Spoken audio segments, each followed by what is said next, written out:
Hi guys, Ellie and Laura here from Wildlife Park, and we've got an array of different items here with us that we'll tell you a little bit about. Today is National Upcycling Day.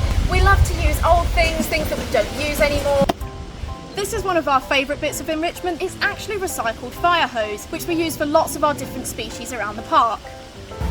So an example where we might use a fire hose is something like our red pandas. So they absolutely love their bamboo. So what we can do is poke in at different angles, and it means they have to move around to get to the next piece of bamboo. Here is one of our many bottles that we like to change into different ways. The primate, who absolutely love foraging high up in the trees, what we can do is make these lovely little holes for them. So what we'll do is hang these up in the trees, and our guys have to go along climbing around and reaching out to grab their food. An old coconut, and we just add someone's old chain and a carabiner, and this means we can hang them up in the trees, and the parents will have to come along and put their little hands in there and hopefully find this mystery of food. This is one of our super cool enrichments that we've used. This is actually from a road sweeper, and we thought if we put them all together we could use it for a few of our different animals. In the middle we've got this big candlestick to hold it all together, and we've attached a donated rope here, and it means that we can hang it up in an enclosure. Some of our best animals that we've used this for have been our coatis, who can use their claws to dig out insects and things, have a little sniff around. Animals like our capybaras will have a good scratch. This is one of our corner pipes, and as you can see we've drilled out some holes. One of my favourite animals that we use this for is our coatis, and you can put a quail or a chick in the end and hang it up, and it takes him quite a long time to figure out how to get it out. So here we have some children's Duplo, which you guys were making your lovely creations with,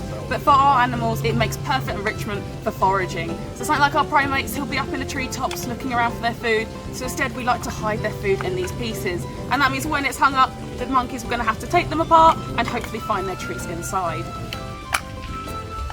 This is just simply a sports water bottle. It's about 1 litre big, and it's got a big hole at the top, and we use it for our aardvarks. They put their long tongues down into the bottle, and we put insects inside it, and it gives them a nice treat and something interesting to do on their afternoons.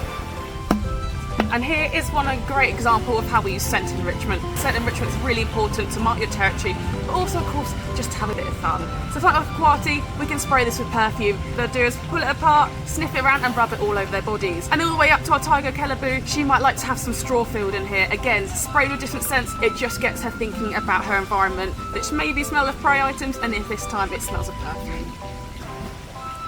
This hessian sack also has other uses, so we've actually used it as a hammock on our ring-tailed lemur island, and they've absolutely loved sitting in the sun in a new place. So what's one person's rubbish is actually our treasure, and we love to get creative, coming up with new enrichment ideas for all our animals on site. Thank you so much for all your wonderful donations. Please get in contact if you feel like there might be something that we'd be interested in. Thanks so much.